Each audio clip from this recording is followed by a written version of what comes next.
Great. Good morning, everybody. I am Fran Jones. I'm one of the Associate Directors at the Centre for Local Economic Strategies.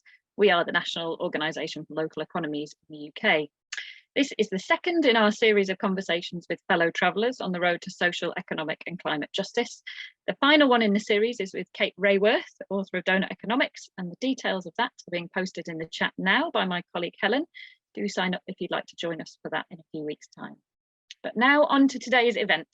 This morning, we will explore the feminisation of politics and what it can teach us about building more democratic local places here in the UK. I'm delighted to say that joining me to talk through this is Laura Roth from Barcelona and Comú, in many ways the poster child for feminisation of politics, and CLES's own Ellie Radcliffe. But just before we get started, some brief housekeeping. We're recording today's session. You'll be able to watch it online after the event. We want you to have a sense of who is here with us this morning, as much as we can do on Zoom. We've had a couple of hundred people register for the event, and I'd encourage you all to use the chat box function to make connections. So do introduce yourselves and say where you're from there. And finally, again, within what's possible on Zoom, we want this to be as interactive as possible. So do post questions in the chat box and we'll get to as many of those as we can in the later bit of the session this morning. To give you a quick overview of how I'll run proceedings, in a few minutes, I'll give a bit of context to today's event, and then I'll ask Laura and then Ellie to present their perspectives, have a conversation, and we'll get into some of the nuances of that. And then finally, we should have some time to take your questions before we finish at 11. So without further ado, onto the context for this conversation today. And this takes us back over a decade to the global financial crisis and the lurch to public sector austerity that followed. In the face of the human suffering brought about by these crises, we saw movements emerge which took on the failing political and economic system through action at a local level. And it's two of these movements, feminisation of politics and community wealth building, that we'll be exploring today. The idea and practice of feminisation of politics are, however, inseparable from the wider new municipalist movement, which swept through Spain and other cities across the world, forming a collective of fearless or rebel cities. With its radical participatory programme, new municipalists are engaged in little short of a revolution in urban local governance, which, crucially, they see as an arena for practising feminism. It's through this that they've sought to change the how and the who of local politics. This has meant a paradigm shift in political culture, and one that sees power as a creative force for overcoming oppression and inequality.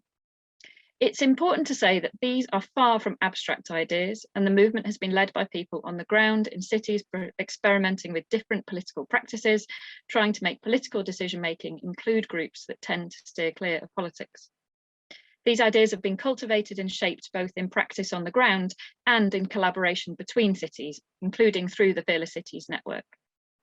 In 2020, Feminised Politics Now, produced by Laura and colleagues, was published. It's a toolkit of ideas and approaches drawn from interviews with activists and thinkers in 10 cities in Southern and Eastern Europe and Central America, and we're posting a link to that now in the chat.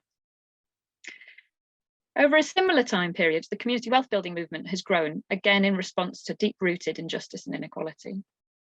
Community wealth building is an intentional effort to reorganise local economies so that local people have more control and ownership of the wealth generated in their areas. It uses the levers of the local state, its spending power, its land and its assets, to change the nature of ownership in the local economy. And so instead of being shaped largely by big global corporates who take wealth out of places, there's more small and medium-sized businesses, worker and community-owned businesses. They're in effect attempting to democratise the economy. Here at CLES, we've been alongside this journey, and we're now seeing community wealth building gain ground with local authorities across all regions of the UK, as well as regional and national governments in Scotland and Wales, adopting it as a central plank of their inclusive economic strategies. But the UK context still runs counter to this approach. And we've got continued austerity, local economic policy governed essentially by deal making between Westminster and local areas, and very focused on those elements of the economy which feel far from most people's lives. A recent analysis of national industrial strategy found that the high growth tech sectors which are targeted in that for funding and for support account for less than 1% of jobs in the UK. And just to give that a bit of perspective, in contrast, the adult social care workforce is about 4.5% of the UK workforce. So we're talking about a very narrow national frame, but a movement at a local level which seeks to embrace the economy that is close to everybody's hearts and the everyday. It's been interesting to see that while these ideas in community wealth building have gained ground in the UK, there has to date been less engagement with the feminisation of politics. And at CLES, we're interested in what that might tell us about the culture and practice of local democracy here, but also about what this might illuminate about work to advance economic democracy at a local level. And so it's against that backdrop that we've been engaging in the ideas of the feminisation of politics, and why we're so delighted to have Laura here with us today. So to introduce Laura, she is a researcher and activist, and her work focuses on democracy, municipalism, and feminism. She spent several years as an activist at Barcelona on Comú and worked for the City Council and other international municipalist networks. And she is a member of MINIM Municipalist Observatory. So Laura, over to you for an introduction to the ideas and practice of feminisation politics. Thank you. Thank you very much. First of all, thank you for inviting me. I'll be sharing just a few thoughts, and then perhaps in the questions we can go deeper. But I would like to start by simply thinking about the two words, feminization. What is feminization and what is politics? And I think that can illuminate a bit more what we're talking about. So it's impossible. So it would be ridiculous not to mention that, to my knowledge, at least, the first time this notion was used, or famously used, was actually in the UK. This is famous book by Johnny Lewandowski called Feminizing Politics. I think it was 2005, where she was studying how, which obstacles women faced in the UK in different political parties to become part of the structures of the party and also of parliament, in different, also in the Scottish parliament and so on. And I invite you to read that, but I think there's the very basis of the argument and why this issue was so important was that first, of course, having women was a matter of justice. So having equal representation was a matter of justice, but also because it would bring new perspectives to politics. So that was the assumption. Both assumptions were there.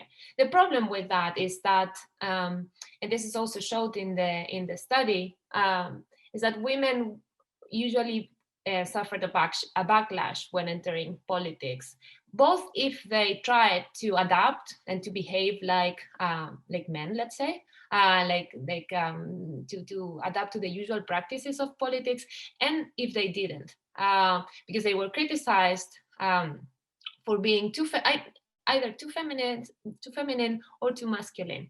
So why am I mentioning this? Of course, it doesn't.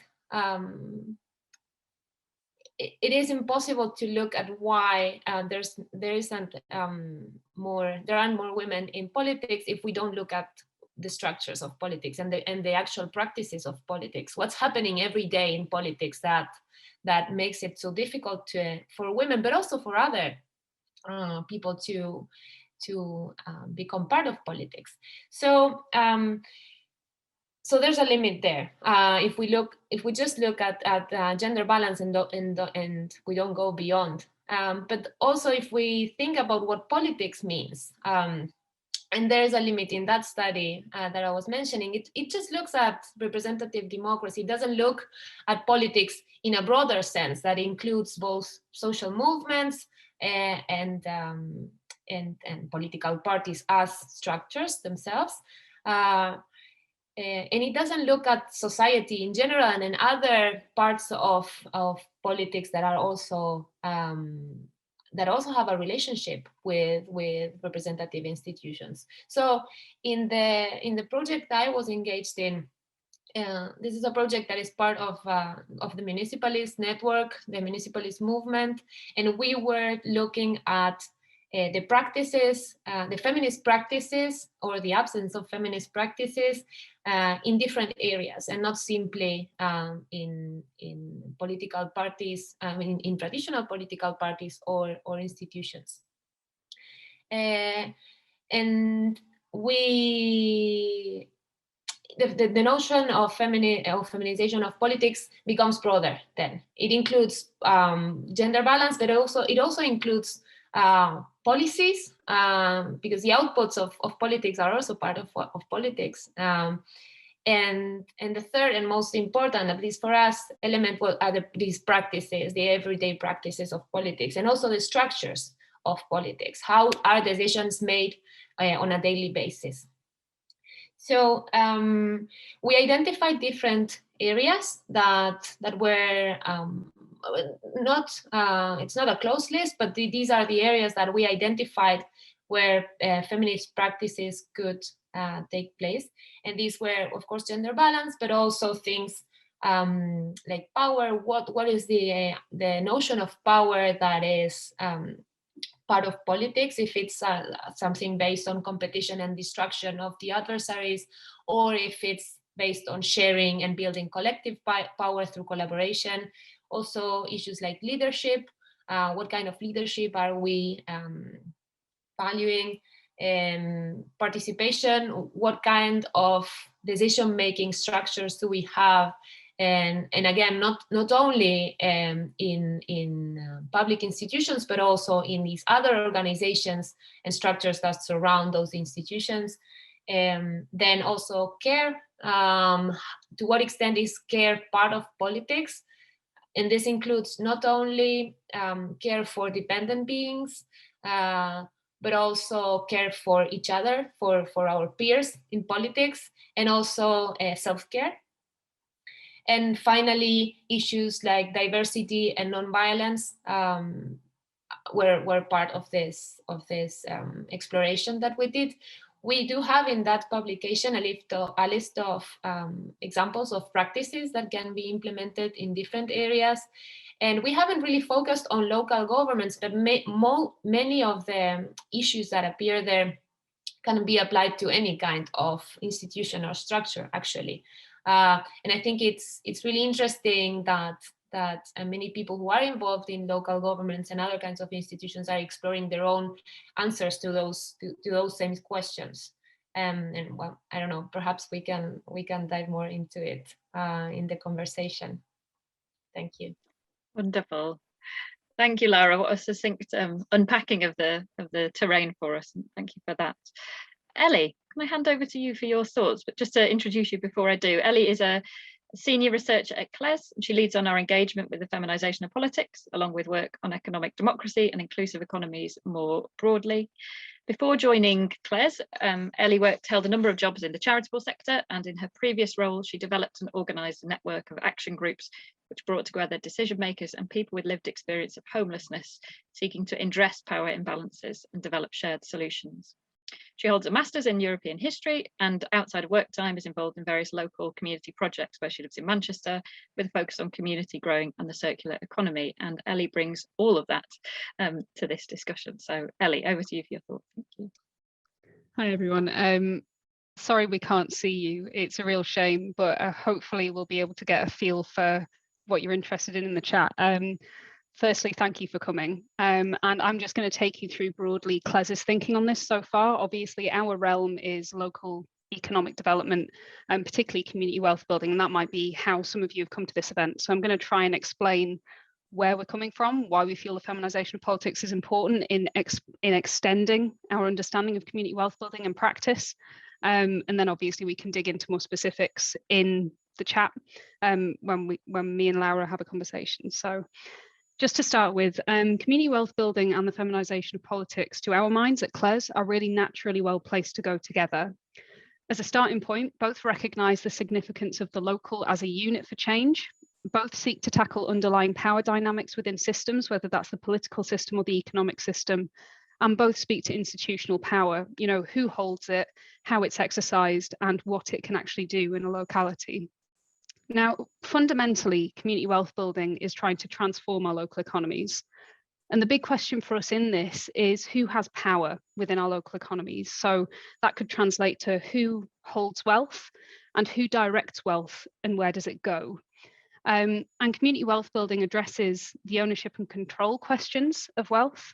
So when we think about this in terms of, in your locality, do you want wealth to go to rentier capitalists or to communities and people who live there? Do we want economic development funds to go to, say, the tech sectors, which employ less than 1%, as Fran mentioned, of the population versus care, And that's the sort of question that we're grappling with. Our focus within community wealth building has tended to focus on big local institutions rather than grassroots initiatives. And we're interested in these big local institutions because they're big. To achieve scale, when we're thinking about transforming local economies, you do need these big institutions kind of in the picture. You need them on site. They have a massive role to play. But while there's loads of good grassroots community development coming through, community wealth building really needs these anchor institutions to make change transformative. And this is really fundamental in distinguishing community wealth building as an approach. But this focus on the institutional level means that this approach runs the risk of getting sucked into the institutional inertias, processes, and structures which have or could replicate the inequalities that we're trying to address through transforming our local economies. Now, community wealth building really wants to marry the power of big institutions with citizen ownership of the economy. And we want these two elements, the top down and the bottom up, to meet in the middle. And the idea is that the public money, finance, and land should meet a groundswell of people who are able to take and share control of these resources, really reshaping the local economy. But what we've seen in practice with 10 years worth of work in this space is that there's loads of good work happening, at the top and in the institutions, and there's stuff bubbling up at the bottom, and there's loads of work kind of happening more broadly in the community space. But the big challenges seem to be the meeting in the middle, and also making sure that the businesses that are benefiting are owned and shaped by local people, and that those local people are representative of the broader population. So we know that loads of localities are pushing money back into their local economies already rather than into large corporates. We've seen that, we have evidence for that, and we're really beginning to see people trying to connect this to citizen power in place. But even in places that really get this and want to do it, the fundamental problem is that we can't magic, public buy-in, public sort of, enthusiasm and drive to push these plans forward. And without the public, to my mind, community wealth building will not work the way we need it to. So we're now in a period of massive turbulence and disruption. Obviously, Fran mentioned, the social pain out of a decade of austerity, the impact of COVID, the existential threat of climate breakdown. So the how of tackling these pains have never been more important. Now, there's a wide-ranging recognition that we can't tackle these massive problems by ourselves, and particularly, local government. We've seen that you guys have recognised that it's impossible to tackle these massive problems alone.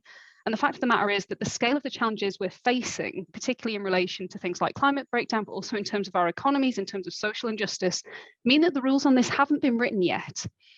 One route to this, we think, is a better form of economic development, and the feminisation of politics offers us a framework to build ways of working that intentionally support and encourage diversity of voice, experience, collaboration, and also place principles of care and democracy at the centre of what we do. Now, we have an opportunity to really dig into these new approaches that can transform the relationships between local government, social movements, and the public. We have the chance now to nurture approaches and solutions which can grow through the cracks of this failing economic system by using the local as a place where we can experiment and push forward innovation and carve out a space for the future that we'd like to see. And this is where the feminisation of politics comes in. We have the opportunity to use this framework that's been tried and tested to think about how we build the connections and relationships we need to form a real coalition between that trifecta of public, social movement and local government. And this isn't necessarily something we've seen in the UK yet, and that's something that we can explore a bit. So from CLES's perspective, our entry point to this is through local government, and there's a huge opportunity here to look at the role of local government within this trifecta. particularly in its function in supporting the development of thriving democratic ecosystems on the ground, and how it can support and create the conditions for grassroots work to thrive, closing that gap. So a final thing, and then I'll stop. We can't achieve a democratic economy without looking at democracy, which is exactly the reason we want to dig deeper into the feminization of politics, to really see how we can take inspiration and guidance from the work that's been done and tried and tested to reimagine how we can do community wealth building. So I will stop there. I realise that's a lot, but I'm looking forward to kind of digging into it a bit with you. So thanks, Fran. Thank you, Ellie, and a huge amount there to get us kick us off. Laura, it'd be great to get your thoughts on the number of things that Ellie raised there, but perhaps we could start with your reflections on your own experience in Barcelona, particularly of this institutional question, how, you know, these big institutions of the local state, and maybe you could give us some sense of where the work that you were involved in and the work that you're aware of from others, how did they begin to break down the kind of ivory tower of the institution at worst and become something perhaps more porous and something which can get alongside social movements and people? Yeah, it'd be great to hear your on the ground experience. Thank you. So first of all, I would say the case of Barcelona and Comú is usually mentioned in connection to a broader municipalist movement where it's so, because I know I'm talking to the UK here, it's not, it's a bit different from the idea of municipal socialism. And here the idea is to build power starting by grassroots organizations, and then maybe as part of that strategy using the local government and the local institutions. And in the case of Spain, that happened in 2015. In the case of Barcelona, also in 2019. But this is part of a broader strategy of changing politics, but in a really deep sense, which it includes changing political actors as well. So changing political parties, how they work, maybe create new citizen platforms and so on. So just to give you a little bit of context of what we're talking about in that case. So of course this is the ideal, and then the practice becomes messy, like always. And in the case of Barcelona, there was a grassroots citizen platform that was formed in 2014. It got into government 2015, and it wasn't organized like a normal political party, and it had participants from other political parties, but it was something hybrid and new, at least in that context. So the approach that these people had when they went into the institutions was very different from someone who already knows how things work and tries to do better and tries to improve existing structures for the benefit of the community. In practice, what happened was that, of course, they had to adapt to many of those practices and structures because, you know, of course, bureaucracies work the way they work. Relationships with social organizations also have their history, and it's not as if you could change everything from one day to the next. But I think that some of there are some positive things that can be observed. One of the most obvious one is perhaps that there was a very strong leadership of Ada Colau, which is but not strong in the traditional sense, but strong in the sense that it was very different from what people were used to. This was a leader that, well, she got pregnant during the first mandate. She's always with her kids and talking about care and bringing these issues to the table, recognizing mistakes and not acting as someone who has the answers and tries to destroy others and so on. So this is perhaps the most obvious example. But then, of course, the policies that the local government implemented were based on the feminist policies in particular were based on dialogues with the community. And then another interesting feature of Barcelona is that the kind of political organization that was behind the local institutions, so what served the role of the political party, was a very big horizontal organization that had really strong connections with local movements and local organizations. Of course, these relationships have been very messy and conflicted at times. Many people point out, and I think they're right, that those conflicts were productive conflicts, because in a sense, of course, those people that were inside the local institutions, and those who were outside had a relationship. There was a relationship of hierarchy there, which is really difficult to break. But still, I think it was different from the past because of how this other organization outside the institution was working, and the tension that was present all the time. I think that's what made the local government move from more conservative policies towards more challenging ones. Of course, it's not an ideal case or anything, but I think at least the logics that I am mentioning are interesting in terms of really achieving a strong change in terms of how to relate with the community. Of course, there's many things in the agenda, and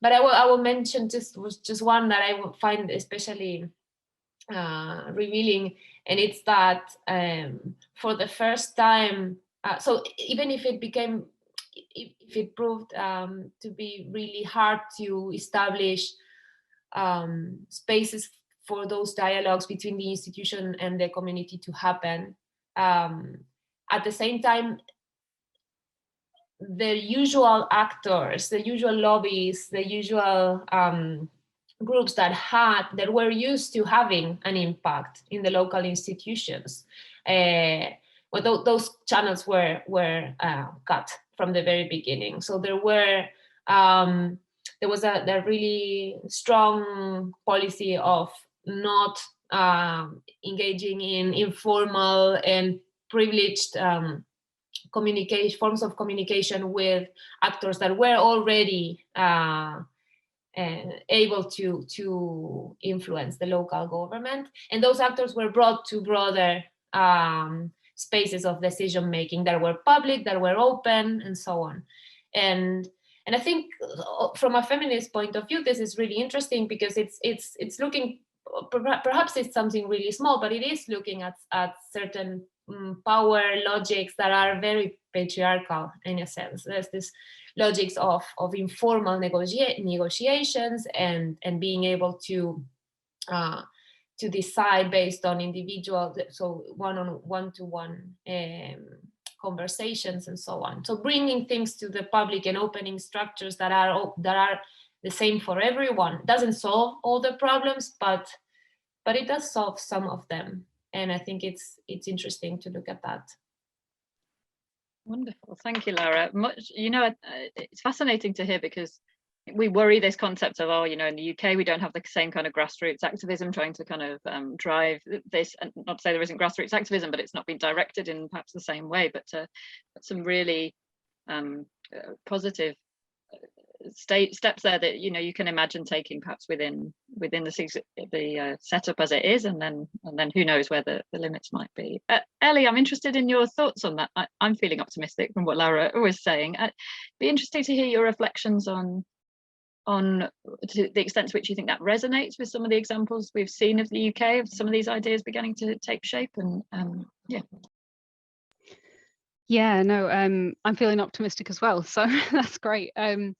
It's really interesting what you said about creating more open spaces for decision making, and I think that is something that again, the UK context looks slightly different. We're not going to go deep into that now, but I think some of the things that we're seeing coming through, you know, in terms of participatory budgeting in places like Dundee, in terms of the appetite around things like citizens' juries and citizens' assemblies, is an indicator, I think, that there is space for this to come through in the UK, or at least there's space within local government to think about this. But I think the big thing for us at the moment with those sort of mechanisms is that they haven't really been embedded yet. And I think that's the thing, that's the next step to my mind in terms of building this feminisation politics from, you know, a political lens rather than an economic lens. And we've seen, you know, there's the Newham Democracy Commission is really interesting, and they're experimenting in how they can deepen democracy locally and different mechanisms around that. So I think that with COVID and the sort of the perception that there is a lot of energy within communities that councils previously maybe didn't quite know how to harness in as effective a way, councils are really starting to think about how we can actually bring people into this conversation. And I think also, like, thinking about climate, this is massive, you know, and linking to the economic point. One of the biggest things when we're thinking about local economic development now is that we need to have climate running through everything. But when we look at some of the climate assemblies, particularly IPPR's climate assembly with, say, Durham and Tees Valley, the economic questions are coming through within those conversations already. It doesn't have to be completely geared around economic kind of questions. It can be around these broad, really important issues of climate. So I think there's a lot of promise, but like you say, Fran, and I think it's sort of where the connection is between local government and social movements and the public. It's not quite, I guess, concrete yet. It's not formalized in a way that creates those open spaces and really digs deep into what participatory democracy might look like. And I think from an economic perspective, that's quite interesting as well, because when we think about, you know, what an economy that's based on, you know, these foundational sectors of care, of food, of all of these sort of elements that make up the everyday economy, like Laura, you were talking about, you know, the everyday political and how people relate to each other. That's a question I think that this can speak to as well in the sort of overlay. I'm interested to dig into it after this, actually, which isn't very much help now, but yeah. Lovely, thanks, Ellie. Just thinking, I'll just make a quick look at the questions in the Q&A box as well.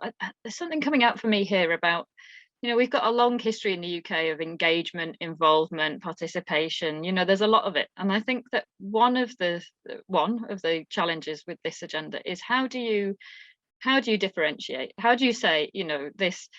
Because people, you know, that have tried, haven't they? They've put their energy into things, and as one of the questions was saying, you know, people, it can feel like an extractive process at worst, and so maybe there's a sense that, oh, you know, we've heard a lot of this stuff before, we're doing it, it's about participation, it's about involvement. So I was really interested, Laura, in your comment there that before that about also stopping some kinds of engagement. You know, there's a kind of hard edge to some of this stuff, and Nelly, perhaps that speaks to some of what you've described as well, that there's that you've got to stop the behaviors that cause the problems as much as start the behaviors that can start to bring about change. And Laura, I just wondered about your reflections on that. How do you stop this being, oh yeah, this is all nice, like let's just carry on? I think that's the big question for many of, and it's related to many of these agendas, the feminist agenda, the economic agenda. I think the problem is that, so it's in order to create that, sharing power becomes necessary, and that means giving up power.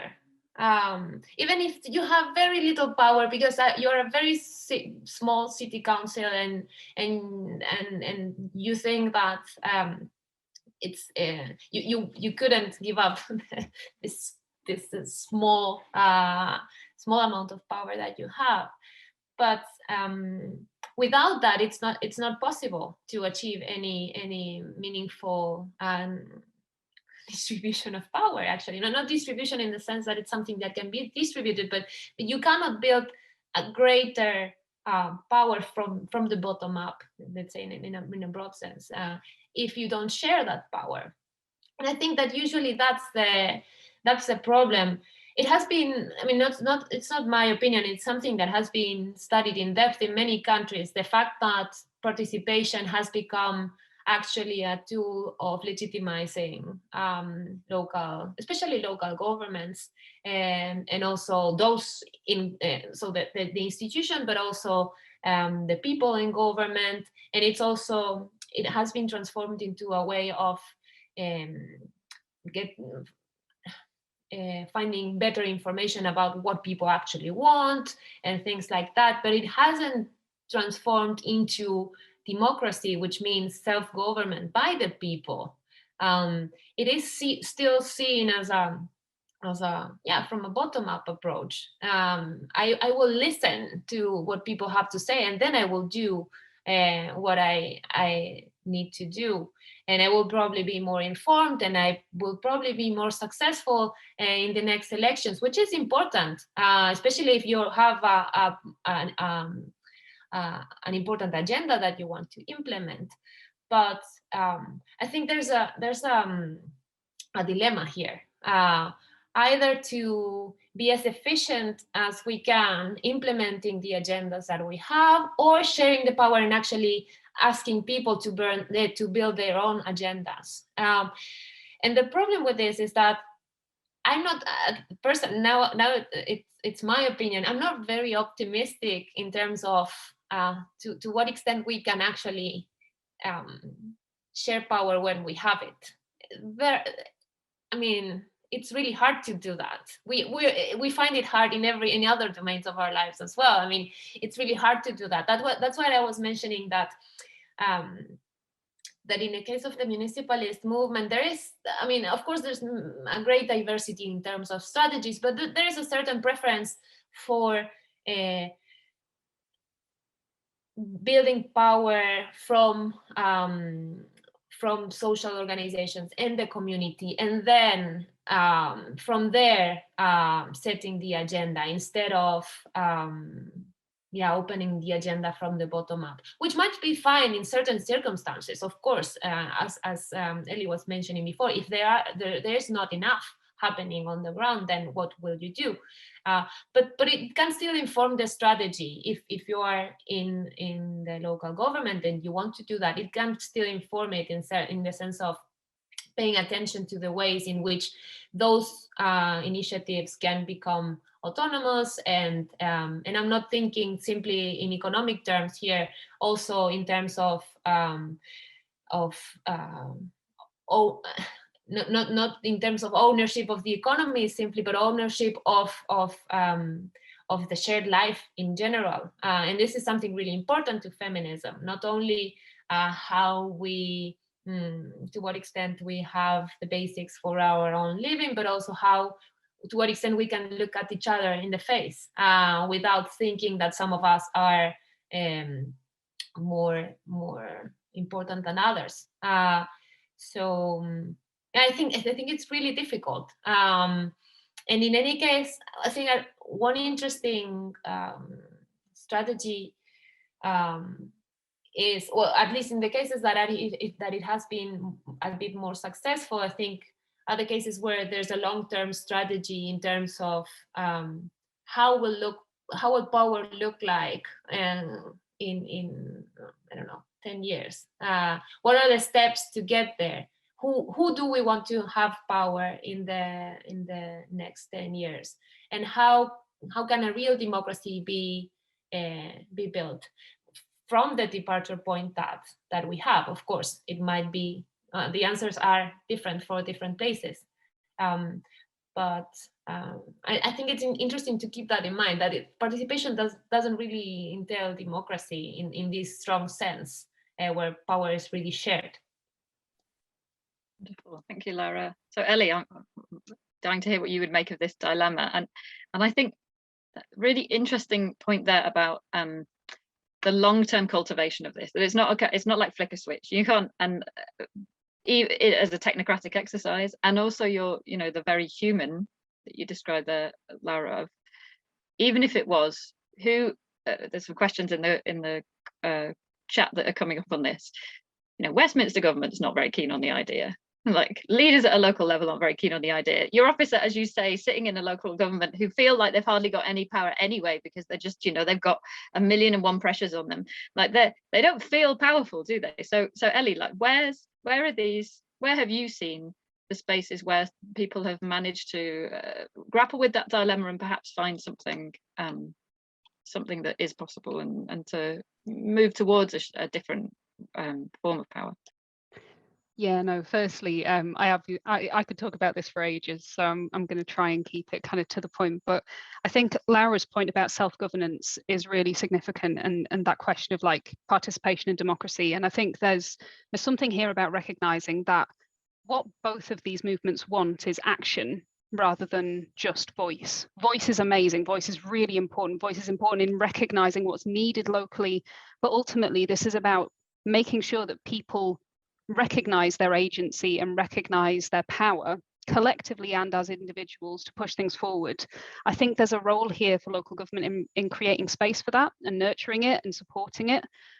I think in terms of places where this is happening, I mean, from a community wealth building perspective, where we've seen the creation of, say, cooperatives that have been prompted by local government is a really interesting example. So Plymouth Council support the development of Plymouth Energy Community, a cooperative. It's an energy cooperative in Plymouth. And they set this up because they decided politically that they valued cooperatives. They really wanted to see something like this happen. So they prompted its development and they set it up through community shares. Now, the interesting part is where they started to think about the function of this cooperative and how it could interact and work locally. So there's an area in Plymouth called Ernsettle. I can never pronounce it properly, so I apologise.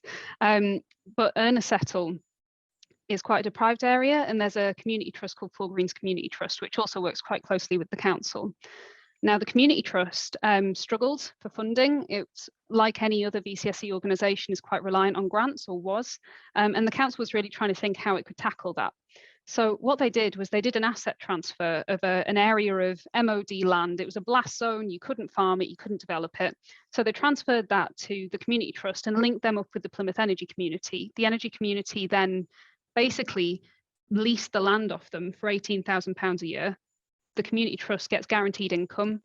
The energy community generates solar energy on this site, which benefits the community. But the significant thing here is the fact that the energy community, Plymouth Energy Community, is owned by the public. So there are 100 members who are actively involved in its operations, 900 people who are kind of not passive members, but they pay because they really want this to succeed. And it has a really big impact in terms of the relationship between local people and what's needed for the climate break, like to tackle climate breakdown. Now, while this isn't quite the feminisation of politics, it is showing where councils can create space for those relationships to form and for people to start considering, I guess, their ownership of a system, of an entity that can create change and have a real impact in their communities. And I think that is really significant. It's kind of a burgeoning thing. It's something that obviously we need to dig into more, but it's really interesting that there's those sort of little glimmers and kind of sparks that are coming off these things where you can go, right, okay, there's the connection, like I can see that. And this isn't just happening in Plymouth, you know, there are examples of this all over the place, but I think it's something that's, because we're just starting to explore, you know, the lens of the feminisation of politics and overlaying it over the community wealth building, I'm sure that we'll dig out a lot more interesting examples of where the local state has really supported or has the ability to support those sort of creations. Thanks, Ellie. Great to hear about Plymouth. And I think there is something very interesting about maybe in those spaces where local government hasn't been before, being able to do things with a different set of rules and approaches. You know, it's sort of changing the stuff that's been there for a long time is very hard, but maybe there's creativity in those new spaces. Laura, I just wanted to reflect on Ellie's point there and a question that's come up in the chat, which from Dan, which is perhaps to bring this to a very practical lens. As someone who at least initially was outside of local government, is there anything that you think local government could have done differently to enable what the things to happen more easily, to have made that journey to change better. And I guess this is, you know, both in your interactions with individuals, but also as an institution. Back to your thoughts on that.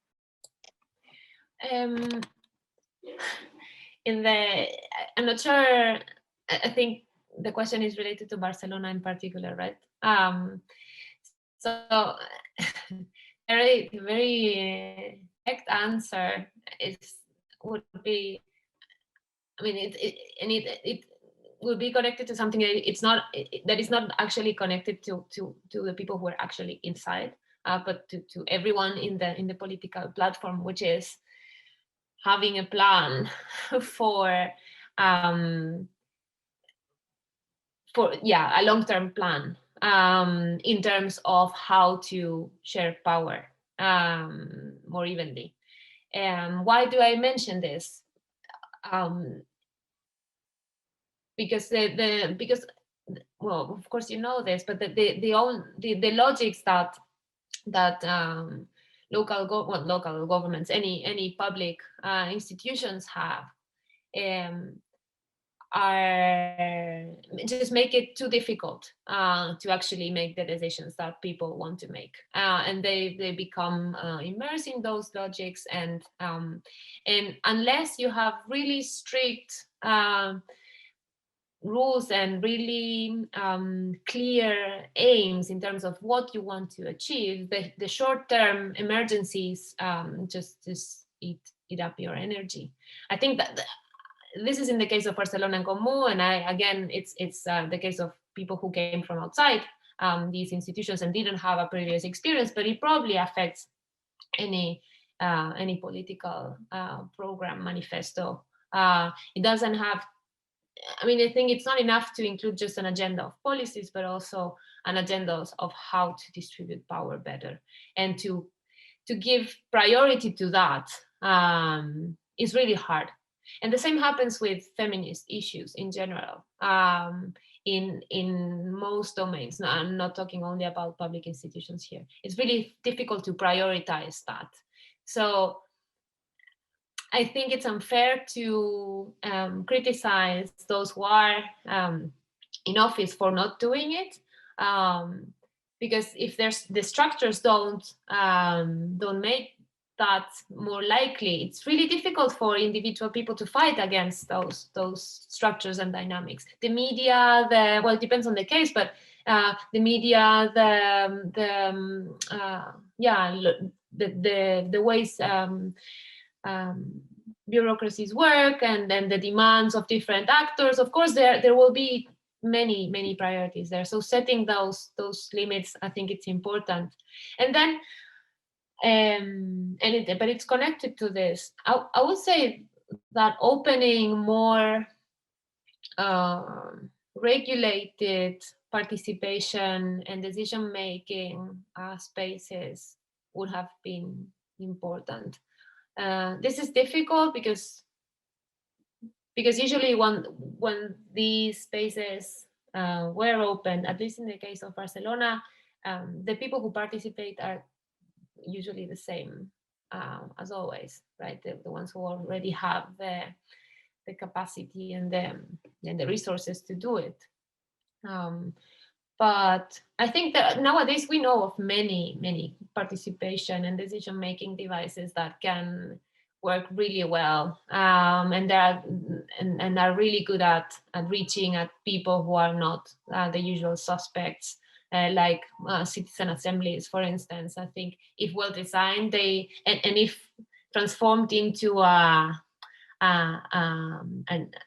how to say it, like institutionalized decision-making body, why not? I mean, this is just an example, and which kind of institutional design might depend on the size of the community, whatever. But I think that implementing those things from the very beginning would have been really useful, so that the priorities and the agendas could have been set by the community in a more open way, instead of depending on who has more mobilization power, or who can, I don't know, has an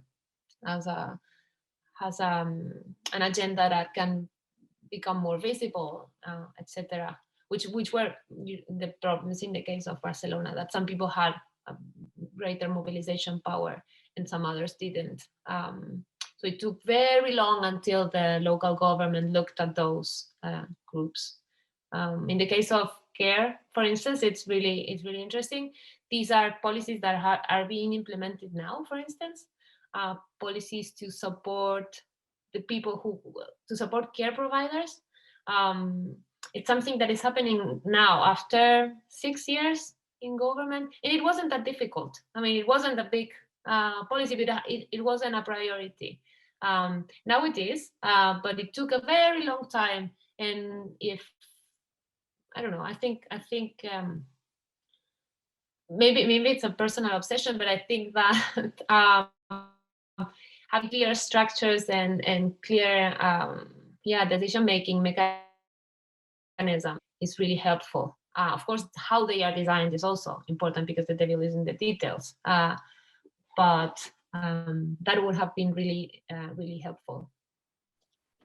I think that it's really interesting to hear the resonance there between what you're describing about this really strong intentional plan to distribute power, and for that to be an active pursuit of local government in and of itself, regardless of what else it might link to, that this is itself an important thing. And that language is very resonant with the community wealth building work about, the first like light bulb moment with community wealth building is intentionally seeking to change power in the local economy. And I think that's a really interesting connection here to local governments perhaps not being, and this is a question for you, Ellie, there's been a lot of interest in, let's increase representation. There's been some questions in the chat about this, like how can we get some more people in? It feels to me like something different to talk about let's change power and who holds power in our place. And Ellie, I just wondered if you perhaps could reflect a bit on what you think that's new in terms of introducing this this kind of intentional plan to change who holds power. And if you just do that briefly, because we're going to move on to closing remarks after. Yeah, so I think the point around representation is important. Obviously, representation is kind of valuable in and of itself. But I think the thing with the feminization of politics and the thing thinking about power more broadly and thinking about democracy more broadly is that representation within this, I guess, agenda isn't an end in itself. It's a means to an end. The whole point is that if you get more people from different backgrounds into a space, then that can change the culture of an organization. That can change the culture of the way that processes work, of the way that people conduct themselves effectively, like allowing people to bring their whole self to a job rather than having to, code switch or like adapt depending on who's in the room. Like as a woman, I've done that before in teams of men. You change the way that you talk, you change the way that you behave and the way that you operate. And I think within that, there's something about recognizing the fact that there is a place for representation within this. There definitely is, and it's very important. It's not just women, it's all kind of oppressed groups or groups that don't have privilege or kind of are at intersections of oppression, thinking about where they are within these structures and how they can be able to operate in the way that suits them. But when we think about this more broadly, this is really about understanding democracy at its deepest level, and what it means to have a democratic place. And the fact that, when we think about our democracies, they are predominantly pushed forward by certain demographics, certain people who have the time, who have the resource, like Laura said. So yeah, I think when we're thinking about this, and particularly the intersection between the feminization of politics and community wealth building, both of them are digging into this democratic question far more deeply. And I think there's loads of potential there. So I'm going to stop talking now. Yeah, many fruitful lines to go down. Okay, so we're nearing the end of our session. I just wondered if you could both sort of make some sort of closing comments, thoughts that have occurred to you, what you think's been particularly powerful from this morning's conversation. And I wondered if in doing that, we could perhaps sort of slightly change our scale.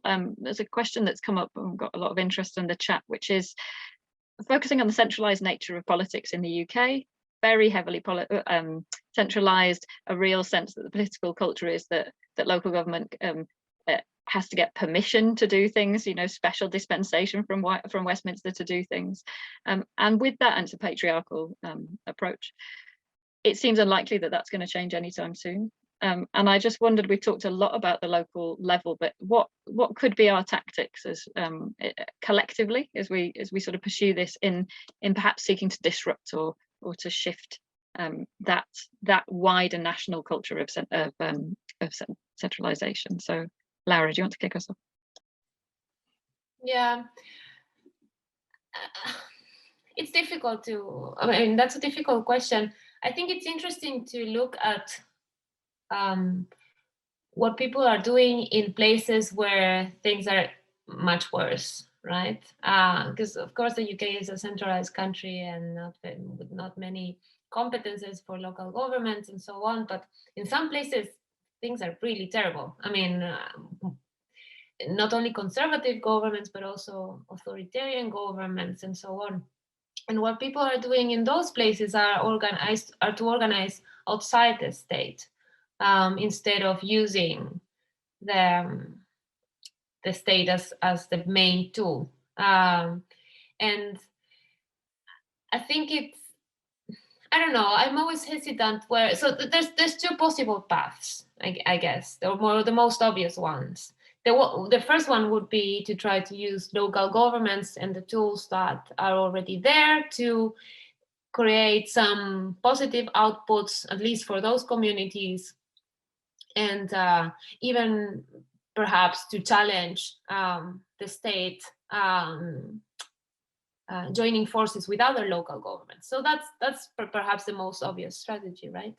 The other one, which is usually the strategy in places where that's not even possible because the state is even more authoritarian and so on,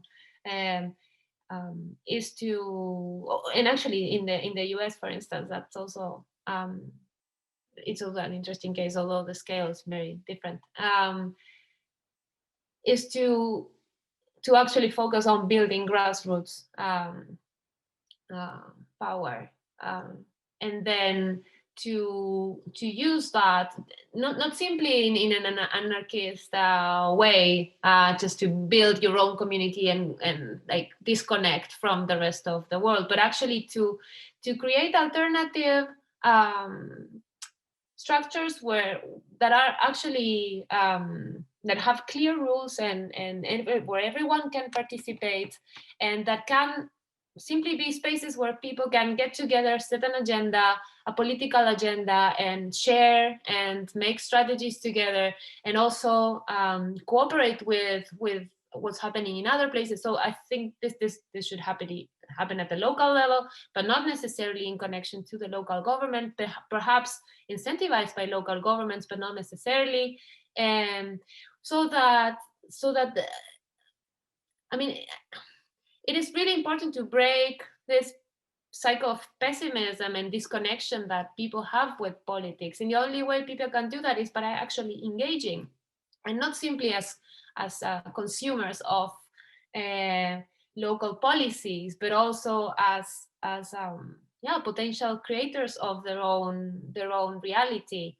This sounds very abstract, but in practice it could mean just organizing local assemblies in different places and actually connecting them, perhaps in a way similar to what Murray Bookchin used to suggest, but people have implemented this in Kurdistan, for instance, in a really, really difficult context where the state is either absent or actually killing them and imprisoning them. And I'm not saying it's the right strategy for the UK or anything, but I think it's really important in any case to focus on building this social, the social power, that people can get used to having a say in their own affairs, and that people can start understanding what's happening, what the key issues are, and making decisions together, learning to hear other people's perspectives.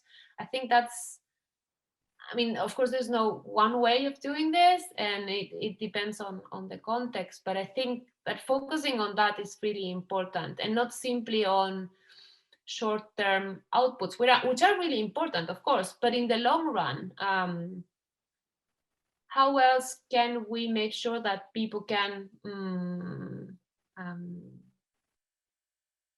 can make politics their own business? Great. Yeah. Thank you, Laura. What a wonderful note to finish on. I think that breaking the cycle of pessimism and disconnection is exactly it. Ellie, we're at 11 o'clock, so I'm going to just look to you for some final last thoughts, and then we'll wrap up. Thank you.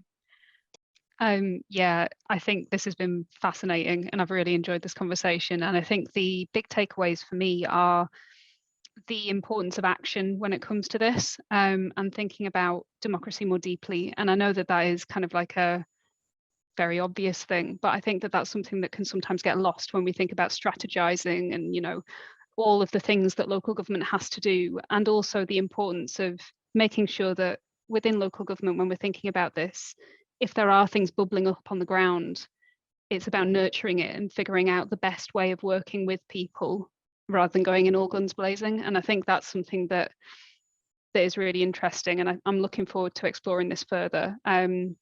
Yeah, thank you all for coming, and I'm going to stop talking now because I'm conscious that we're going over time.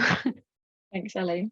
Yeah, and so thank you, Ellie, and thanks to Laura, and thanks to all of you for the very thoughtful comments and questions. I'm sorry we didn't get to more of them, but it's abundantly clear from the conversation today that this is an immensely rich seam of thought and of practice, and we're just getting started, I think, on both on the discussion and more importantly on the practice.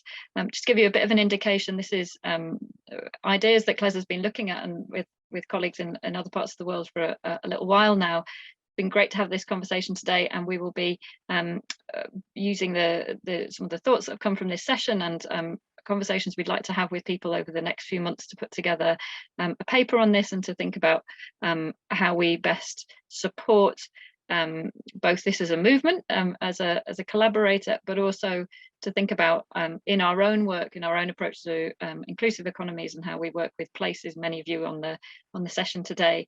How can we take these ideas and reflect on our own practice, and how we support that wider movement around just local economies? So do get in touch. We'll be sending around an email following the session, but encourage you to get in touch if you're excited as we are about some of the ideas that come out this morning, and would like to get involved in change in practice. Thank you very much. Goodbye.